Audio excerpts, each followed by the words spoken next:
Hi, I'm Max. I'm an international account director here at All Response Media, based out of our Amsterdam office. Primarily work across the European markets, but also Middle East and North Africa as well.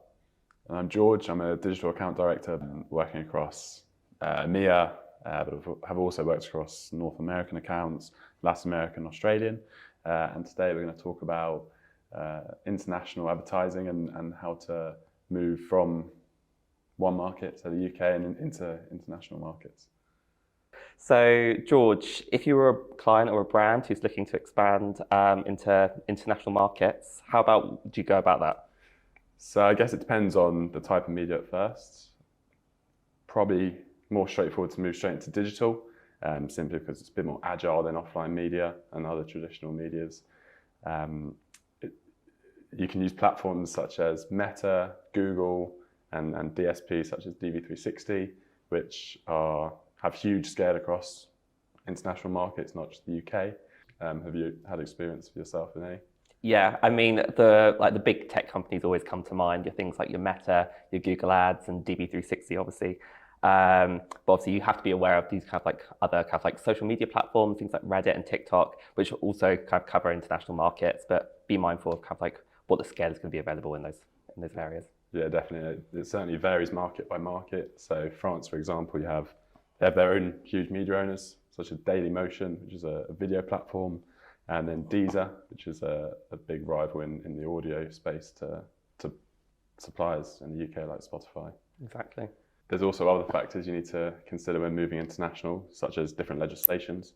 So in the EU, we have GDPR, whereas in California, there's the CCPA. So it's all around data protection and privacy laws.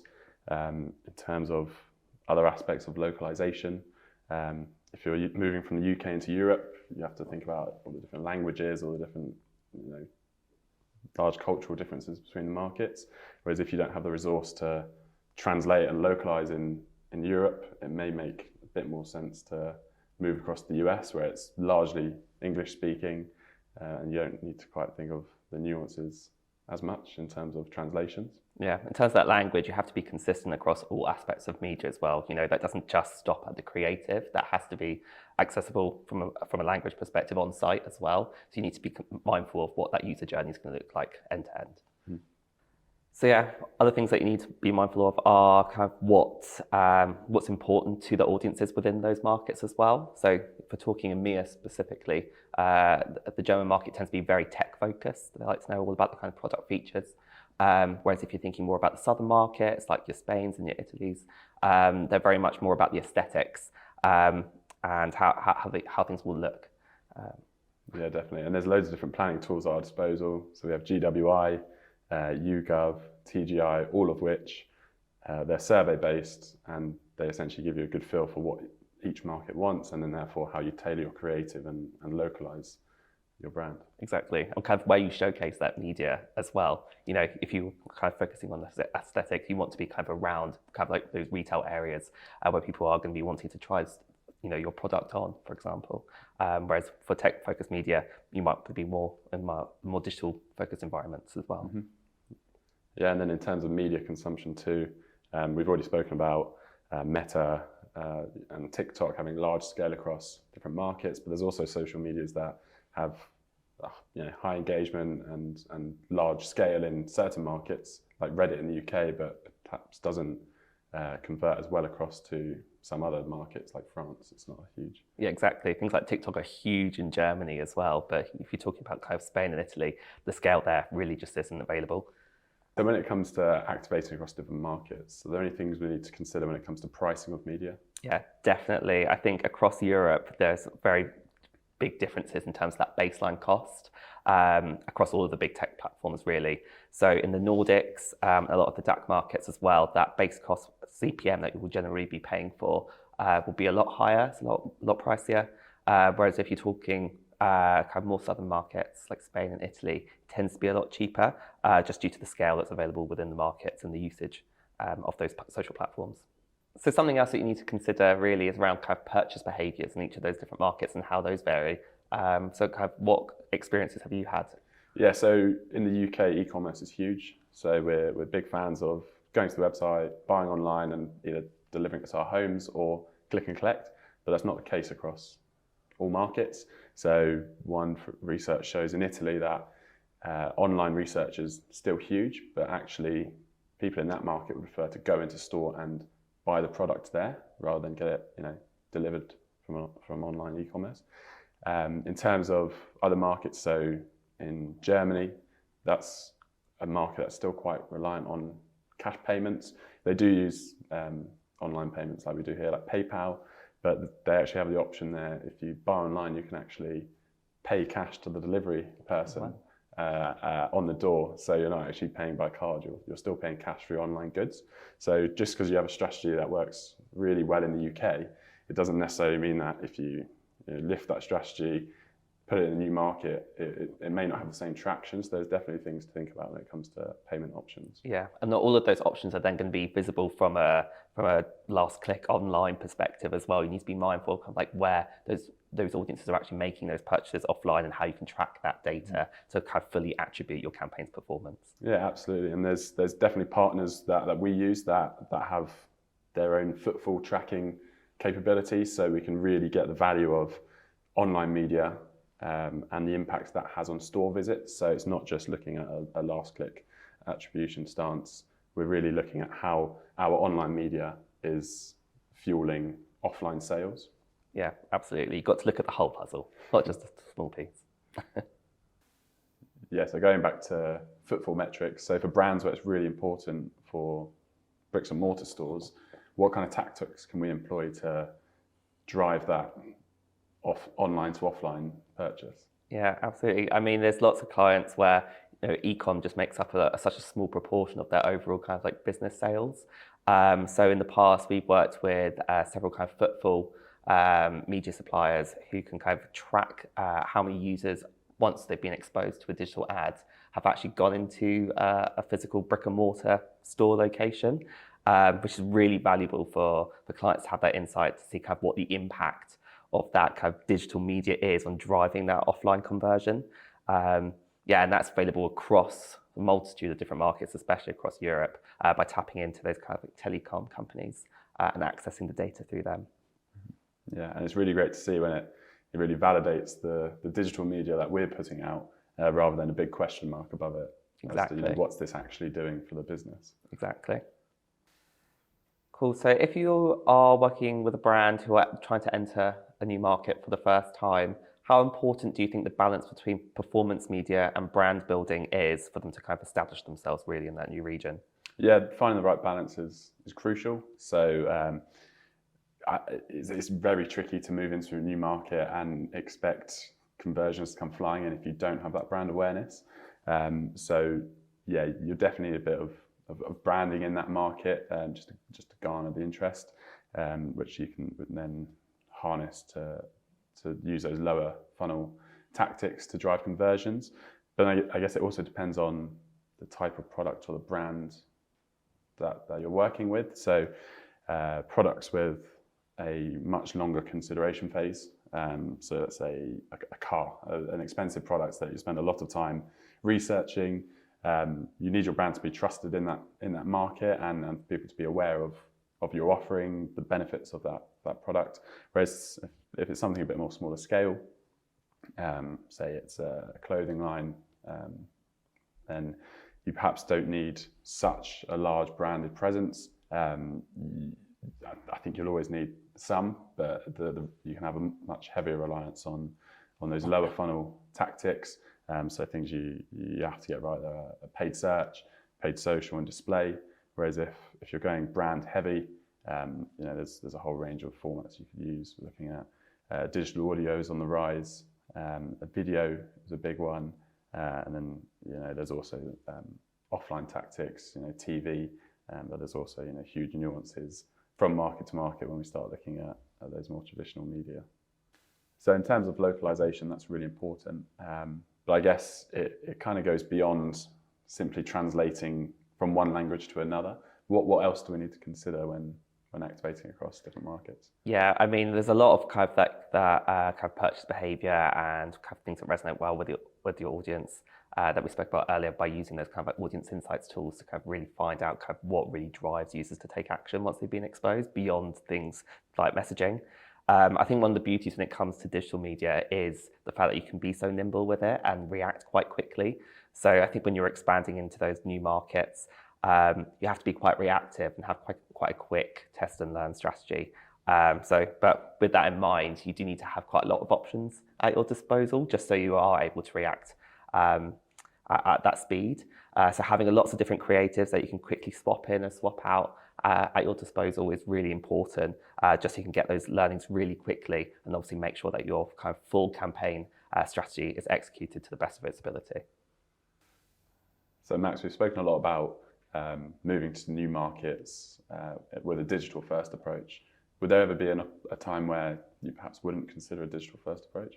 Yeah, absolutely. But I think that decision really has to be audience led.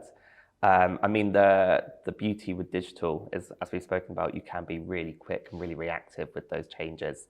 But obviously, if based on utilising those audience tools, as we've spoken about, if your audience just isn't there digitally, be that on social or on display or whatever it may be, you have to consider those kind of more above the line tactics.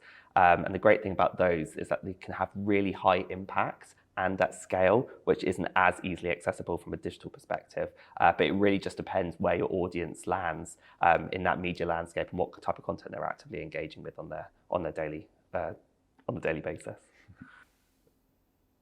Yeah, that's a good point. But I guess in terms of above the line media such as TV, there are those inherent challenges of they're a lot less nimble than digital media when it comes to testing. So essentially in digital you can chop and change creative mid-campaign, test the impact, whereas TV, kind of when you've locked in that campaign, it's a bit more tricky to change the creative. Not impossible, but there are. Yeah, and I guess from a TV perspective, obviously you've got to be mindful of what other kind of like barriers to entry there are in terms of kind of ad specs. Across different markets within Europe, for example, there are slight nuances in terms of kind of like second lengths that you need to adhere to, having call to actions included within your creative, etc. That kind of can get you access to cheaper buying rates and the like, which obviously aren't applicable for digital, where you can quite easily just apply the same ads and just change the settings in terms of your target location within the platform. So that's another one to consider. So we've often found with US brands that we've worked with that when they're entering European markets for the first time, they often see Europe as almost one country and not necessarily taking nuanced approaches to those individual markets. So what kind of localization aspects do brands have to consider when they're approaching broader regions like Europe for the first time? Mm-hmm. Yeah, there's plenty to consider. A big challenge we get is, like you said, US brands coming to us and say we want to expand into Europe. And I guess the first question from us is, well, where? Do you want to activate in the UK, France, Germany, Spain? It can quite often seem from the outside that Europe is one big market, whereas actually we're numerous different states and cultures all in one concentrated area. But that's definitely a challenge we need to think about when expanding from Europe to the States as well. That isn't just one region. We have parts of the US that have a high population of Spanish speakers, for example. Some of the regulations in California are far different to those outside of the rest of the country in terms of privacy and data protection. If we're looking at other parts of North America like Canada, we also need to consider that a high proportion of that market is actually French speaking as well. So it's not just about going to North America and being able to go live with an English creative with the same messaging across the entire region. You also have to think about those nuances the other way around as well. So not just US or North America to Europe, but actually the other way too. So if a brand wanted to expand internationally, how would you go about deciding which is the best market to expand into first? I think at that point you need to use those audience planning tools that we have at our disposal to really kind of find where that gap in the market is within kind of like your broader region that you're researching, and just to kind of see where ultimately, there is demand.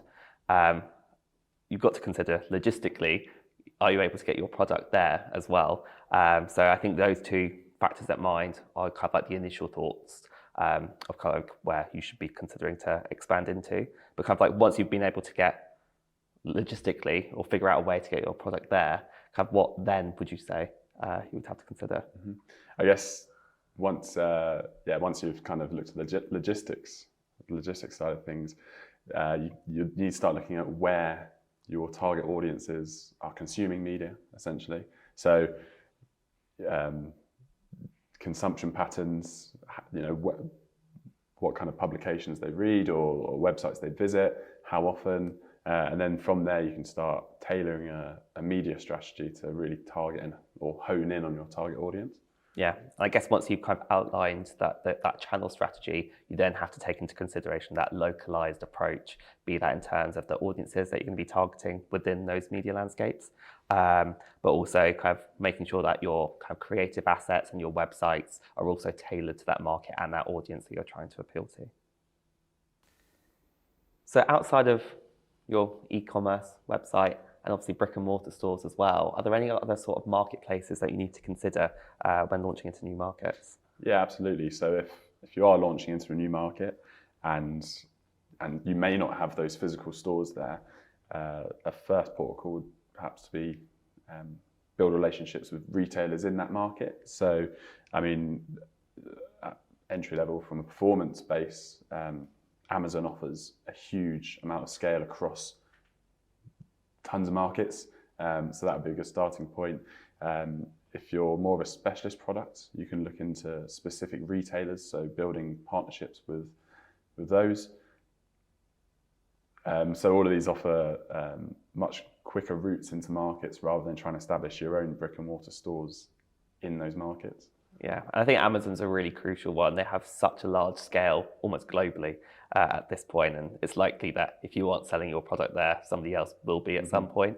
So it's probably important to make sure that you establish a relationship specifically with Amazon to make sure that you can kind of get ahead of the game and make sure that you're tapping into where your audience are looking to purchase across all of the different touch points, be that physical or digital. One thing that's been really important is when you're using celebrity or influencer within your creative, especially if you're going to be running that creative across different markets, and just having an understanding of what's really going to resonate between different markets, be them different languages or the same language, but just from different backgrounds. So for example, a US celebrity may not have the same resonance within the UK market, just because of different kind of like language nuances, etc. Mm-hmm.